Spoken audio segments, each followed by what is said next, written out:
Hello, my darlings, and welcome to the This Much Is True podcast. The podcast you love to hate and hate to love. I put that awkward little sting in there because it always puts me in a pretty good mood. Brings me back to Dennis Waterman, the late, and Minder, and Arthur Daly, eh? You liked Arthur Daly, a little dodgy maybe, but underneath he's alright, or indoors. Women don't like being referred to or indoors. In fact, I've just been out with my beloved and we've walked all around the UCD perimeter and into the college itself with all the nubile and virile young bodies practicing for the Dublin Marathon around us. And earlier on this morning, I took another walk down by the coast. So in total, my steps are 16,000 today, which ain't bad for a boy in my condition. And when I was out and about, I had the good luck to come across, if you pardon the expression, this young chap here. I don't know if you can see him. Isn't he beautiful? Little black pussycat, a young one, and he was up in a tree, looking down at me. And I snapped him. I got another one of them as well, I think. There he is, looking down. And just beyond him was a little squirrel, or as we say in Dublin, a squirdle. Now, today, again, I'm rambling, but I think maybe from now on, Sundays and Wednesdays. I used to say Wednesday for years. It's Wednesday, apparently. I think that's when we'll do This Much Is True. Funny enough, after the 2-month break, I probably pushed my luck doing that because nobody really come back to talk to me. Maybe some of you are still watching. Hello to the usual crew. I'd say Susan in Yorkshire. She's so reliable, she is. How are you, honey? You doing well? Maybe Tara is in there, although she's got family matters on her hands with being a granny and stuff. She's okay with that word, granny. Jerry, of course, and Nigel and whoever else. Yeah, a couple of things that occur to me. It's amazing when you go out for walks, you know. Just, you know, the things that you forgot about during the day that can pop up. And yesterday, I can't get into details. Yeah, but I came across something that might lead to a bit of money, what we weren't expecting. Nothing major, folks, nothing major. You can relax, Mr. Revenue Man. It's just like, be lucky if it was 100. So, you know, kind of lucky money, that kind of way. Something popped up there, I won't get into it. The other thing was chasing payment as well. I've got this great customer. I mean, it's high profile, but he's always ordering, and he doesn't. I was a sales guy myself. I know what it's like. You want to kind of book the system sometimes. I said kinda again, didn't I? I'm trying to stop saying kinda. That's it. That's what I do when I say kinda. And break for ads. Hold on, something's on my PC. Yeah, but he likes to book the system, and I want his business, and he wants to give it to me, but he rarely has a PO, a purchase order number. He does get it. He comes up with it, but the lag between me recording and then him presenting his PO. You know, and then I have to chase it as well, which really puts you in an awkward position. And that's like the last time around, it was a month chasing. By the time I got it, you had another month on top of it. So that's really frustrating. I mean, in business, now he's not. I'm not just saying it to cover my arse. He's mild. But I mean, in business, I hated the people that would always make excuses, you know, excuses upon excuses. And when you just say, level with me, you know, you wanted a short circuit. So you've come, you want something done, you've left it too late, and you haven't bothered, or you haven't been able to generate an order number on time. Whatever it would be. Don't you just, not him, if he's watching, he won't be. Not him, but, you know, you get that kind of, just give me the facts, ma'am. Don't give me this bullshit, you know. And, yeah, I think you know what I'm talking about. Didderers, I think. Isn't that an expression? Didderers. So, voiceover stuff is ticking over. It's ticking over, but I am set up in here. I want to get out more, and I have been, and I have even met people for coffee, but I can't spend, for instance, slight segue, but relative. I should have them in here, but I don't. I literally piled up 10 diaries, a decade, from 2014 when I lost my great father, the Colonel, right up until 2024. And you go through these diaries. I did for a reason, not so much to say, "Dear diary, today I went to school." No, I would write down website addresses or quotes or contacts with phone numbers. And if I didn't divine them in time, they just got lost in the diary. Now, look, I sold computers for years. You'd imagine I'd have them in computers. But I am of the Richard Branson school. I have many books on Richard Branson. I don't believe all the hype, by the way. This one presents him in a very flattering light. There's another one by Tom Bauer, not so flattering. And the cover isn't flattering either. But anyway, I still like Richard, and I adhere to a lot of his principles. And he never used really computers either. He walks around with a kind of A4 notebook and he gathers his thoughts. So when you are faced with 10 diaries in a row and you're going through and you go, "Oh God, I was depressed then, I was depressed, took to the bed," whatever it was, I was going through a lot. But I could see as well, I was going through having children, young children on the one hand, being in a netherworld employment-wise, and having elderly parents, one with dementia on the other side. So it's no wonder I was going doolally. And then to top it off, as you know, a few years later, I had a heart event. So I'm kind of going, look, if I have another decade left in me, and who knows, folks, for any of us, now is where life is. I keep saying that. Now is where life is. We just don't know. Someone could press a button in the morning. Someone could do the famous virus again, whatever. We just don't know. So you got to take each day as it comes. But to see a diary or a decade condensed, and yeah, there were names in there I'd forgotten about. But what was striking me was how quick that time had gone by. If you'd have asked me some of these things, I said, yeah, that was 7 years ago, that was 6 years ago. No, it was 10 years ago. In fact, my neighbours wouldn't mind me saying this. I have lovely neighbours. And there was a point, I'm still not twiggy, am I? But there was a point that, oh God, I was touching 18 stone, And they came over, and it was their retirement. We were celebrating their retirement. So that would have made them 60, early 60s max. And I have a note that I kind of almost fell asleep in the conservatory at the dinner we had set for them, and my wife was furious with me. But I was so tired and heavy back then. But anyway, maybe it's something you could do yourself. Go check out, if you keep them, such an archaic thing as a diary. I am a notebook kind of guy. I like my notebooks. I like my to-do lists, which rarely get done. Declutter as well if you can. Go to drawers, pulley out ones, and declutter your personal drawers as well. I recommend changing them once every day. And just DVDs.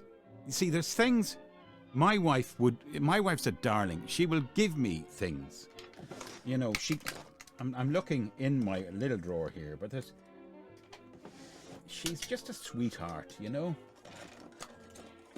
and she'll just come in some days and say, "Hey, I got that for you," and it'll be a little trinket. Now, not this. I'm just after look.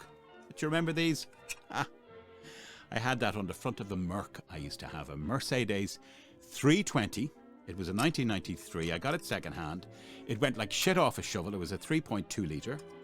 And when the recession came, I know I'm digressing, but I'm just saying, she'd hand me little things, something like that, trinkets or DVDs. And I can't throw them out. I just can't. She gave it to me as a prezi. She's a sweetheart like that. But anyway, this Mercedes, it was a beaut. Oh, I loved it. It's still, I like what I have at the moment, which is a BMW, but I still still love the old Merc. Something sedate about them, but this one was an animal. I mean, it would go really fast. Did I use that gross expression, shit off a shovel? I think I did.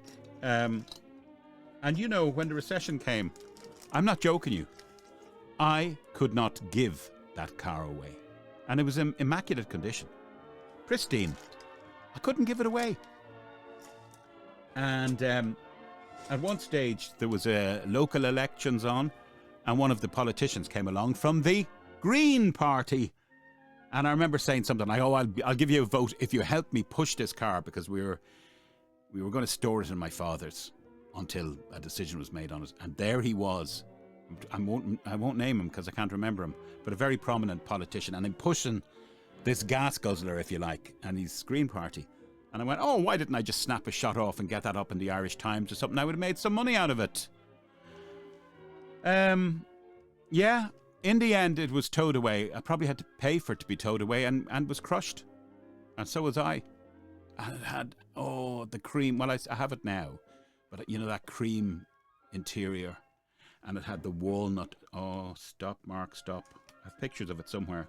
I'm not really into cars, but it was a beaut. It was a big bloody animal as well. But boy, could it go. It could really go. Sorry, I'm going off on a tangent now about cars, and a lot of people's eyes are going to glaze over. I've been in touch with Ray of Ray's Rants. Can't recommend him highly enough. He's off to the Isle of Wight again. And, yeah, he's good. Now, something cropped up as I was talking off. So I've rambled on about Diaries, how quick time goes. I segued into a car. I've also talked about non-payers or people who try and cut corners, because it's reminded me of I might be a little €100 due to Mark that he'd forgotten about, and I know it'll come to me. Something else occurred to me at the time. For those of you who have tummies on them, like me, there you go. Get rid of that gut. And I put it into the drive, and it was so 90s, because this is off. I used to buy all these, you know, for Him magazine, all these trendy ones, you know, like GQ. When I was like a 30-something, I had mountains of Hello magazines and GQs. And these used to kind of come free, kind of. In the publications. Have you any news for me that you'd like to share? Because I'm running out of material now. I'm just running off of the mouth. I know. Look. See, do you like my little bar stool? Yep. I got that specifically for long-form narration. Why? Because it'll kind of keep you on your toes, being up and about. These, you kind of go, you know, audiobooks, and I charge for them because I don't like doing them, but I'll do a good job if you give me the work. But I will charge you through the frickin' nose because of the editing involved. And but if you're doing a really long one, it's so easy to just go into this kind of alpha theta state. It's what it's called, midway between sleep and being fully awake. It's actually a very creative place to be. And that'll keep me, I'll fall off the bloody thing if I start nodding off. So that'll keep me it'll keep me alert. Be alert, your country needs alerts. Yeah, Homestore and more. They're an Irish company. I think they have 2 branches in Scotland. I have to salute them. They've just brilliant branding. They have a certain colour of brown, which you wouldn't imagine but they have a brown with some kind of blue streak through it. It's eye-catching. Their slogan is, when they're gone, they're really gone. So in a special offer, it's at 50% this week. Now, when they're gone, they're really gone. And it's very catchy. So they have SMS type emails that come out, I think, once a week or so. And then you might be looking at those and suddenly the ad comes up on television. I salute whoever's behind their marketing. And it's actually welcome marketing. You want to know. So that was half price. It was like €79. And it had been half price before, but I didn't grab it on time because when they were gone, they were really gone. And then I had to look like a child with the nose, at the window, as it just stayed the same price. But then I got the text, and the wife had got it. Let's get ourselves a half-price bar stool for Marco's studio. Now, that puts me in the awkward position. You can't see it here. This is a designer wooden chair, and it's beautiful. One chair. Then there's a kind of classic Edwardian, whatever it is, but it's classic. There, the green meditating chair. And then there's another, you can't see it, but it's another business chair. It's given me 5 chairs in the space of about, maybe 14 by 10? Like, they'll be breaking in to steal my chairs. This chair, by the way, you can't really see it. I was out for a walk one day. That was thrown out of a house.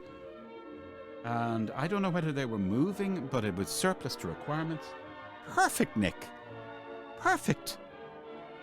One of the best office chairs you can get is a thing called a Herman Miller chair. Very fancy studio ones. I saw Duran, I love them, in a studio recently, and I went, I have the same chairs as they have, because they're not cheap. They're a Herman Miller chair. And I had one. I won't tell you how I got it, but I had one. I broke the bloody arm of the thing. And I did go online as to how to fix it, but I never got around, and I'm one of these clumsy nuts anyway. Couldn't fix the fucker. I got it exchanged. So I have a reasonable office chair. Sometimes it makes a little noise when I'm recording, and that drives me mad because I've got to edit the noise out. But the Herman Miller was a beaut. It's kind of like a fan back on it. And they're tough. I think they're a German chair. Yeah. So I'm 5 chairs here. One of the best things I had was before, it wasn't the best thing, I hated it. When I set up here first, we had a single bed in here. Now this is removed from the rest of the house. It's a converted log cabin, if you like. And my wife harboured the ideas that, Mark, look, if somebody's visiting, if we've an extra visitor, and I'm going, fuck them, we never have an extra visitor, we've enough. And she's going, oh, no, just keep the bed there. And I had 2 guys. And the programme subsequently ended up on the History Channel and indeed on RTE here. And there was a director and a producer, I think. And they contacted me and they just said, we like what you do. We've gone to markmanningmedia.com and we love your voice and we want you to work with us on this project. I believe they're making it into a film now, folks. It's called Spitfire Paddy. Go Google. It's about a true story about an Irish Spitfire pilot during World War II, an RAF boy. He was only 21, but he was an ace. He was known as the Shamrock, or he had a shamrock on his Spitfire Paddy.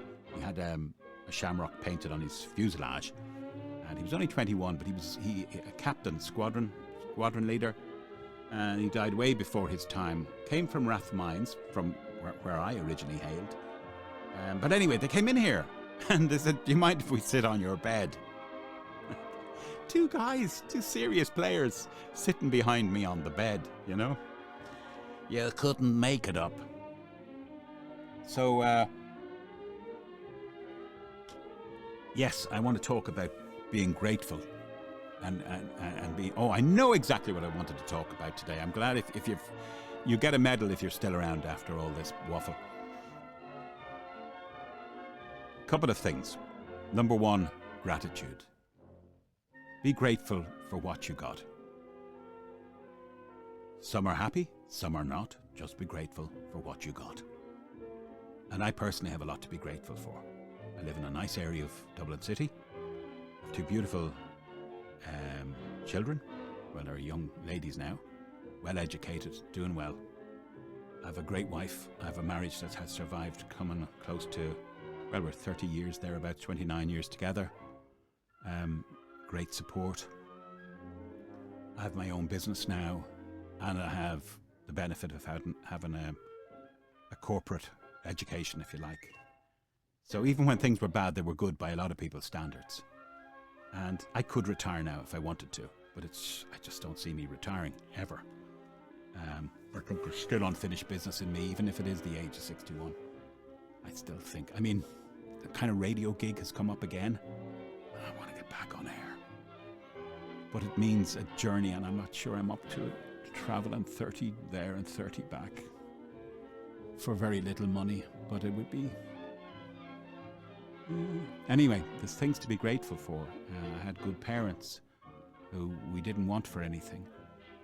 In the last year, I've been to Venice, Madrid, New York. I can walk down by the sea, or I can walk up through a town, or fields, or parks. I've 2 great cats. And our house is a very, very, very good. Yeah, 2 cats in the yard. So it's kind of leafy suburbia, but I am very well aware of how things are. I'm a realist as well.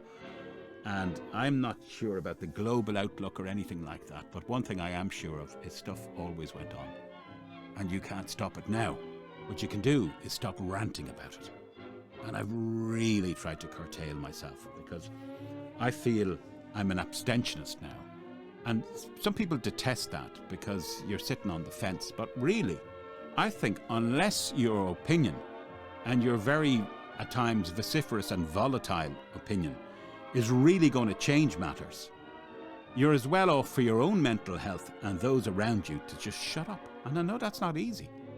If you're opinionated or you feel strongly about something, and you could say, well, it's cowardly, but look, at my stage of life, I am not exactly going to be manning the barricades, not even my stage of life, in my health. And I found I was becoming what's known as a gammon.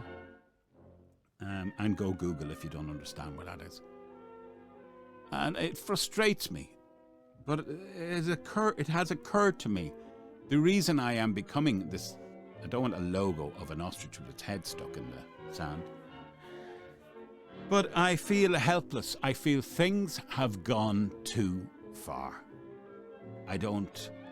You get to a stage sometimes where you've come from 2 worlds. You're in the world you're in, and you were in a world that went on before. And near the twain are meeting. And particularly, they are going off in light years directions from each other. I do place as partly or mainly the cause technology, which I love, but technology as well as being a great boost for humanity is somewhat the scourge of humanity, because everybody is getting information from all kinds of everywhere.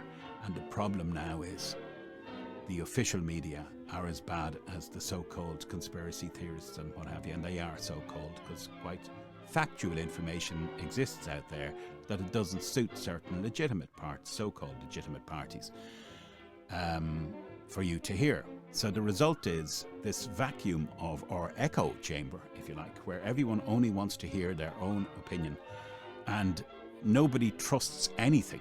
It's very hard to trust any source now. So they've fucked it up between the lot of them. And so we're living, the byproduct of that lack of trust is lack of certainty, which I think is something we always had a certain amount of certainty, didn't we? It was linear. You're born, you live, you love, you die, if you're lucky. And now it's like...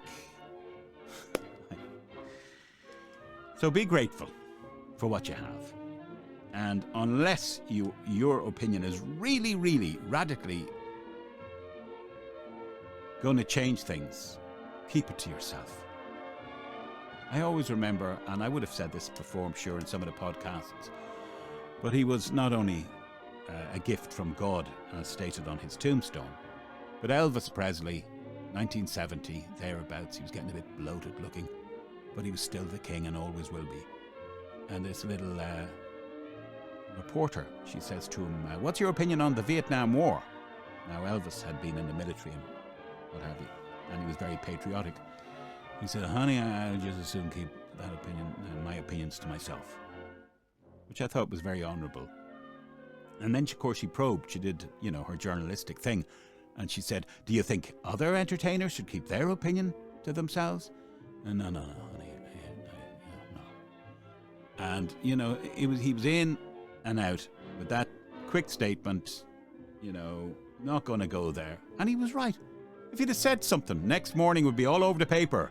Elvis is a warmonger, you know, or Elvis is a peacenik. The man, whatever else about him, he did have a dignity about him, and I loved that guy. I do think he was something very, very, very special. A little bit of silence doesn't do anybody any harm, I think you'll agree.